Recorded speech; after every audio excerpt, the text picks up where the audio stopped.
Yung simula ko po dito, sir. Pay-pay, tapos mababa. Yes. Ito pong buto ko po kasi dito. Yan, pag pinento mo po siya po sa Kailan niyo pa po yung nararanasan ang sakit niyo? nagsimula ko ito yung 2014 po. Tapos hindi ko po siya pinapacheck up. Tapos, Kasi kasumpong-sumpong lang siya. Kaya sabi ko baka muscle pain lang po.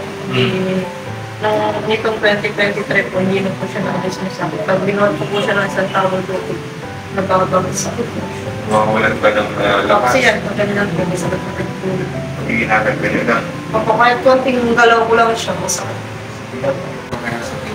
Ang ganito po, may tapos. Walang problema kahit sa gano'n. Opo. Pero pag yung Mga movement pa pag yung pag ganito po, yung sakit na po, hanggang ganyan Sige nga. lang. Narito po, okay lang.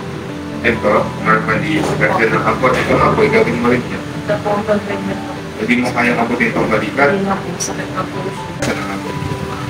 Kung i-rate mo yung pain nito ng 1 to 10, kaya nakasakit. Nasa 10 po. Tapos hindi mo abot itong kabila. Sige, namulit ka ito kabila dito. Ito, hanggang dyan lang. Yan, kahit na ito. Sakit na.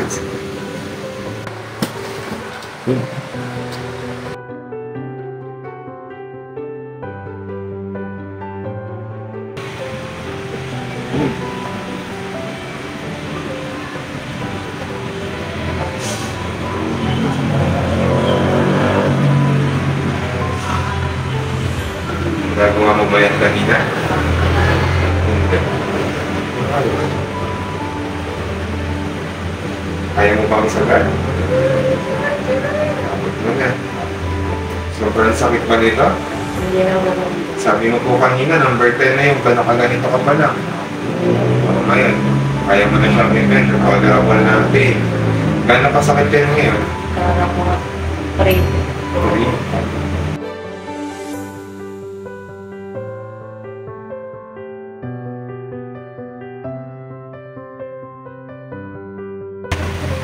Hindi masakit? 3. Gano'n kasakit yan? 3 lang. Okay. So yun siya.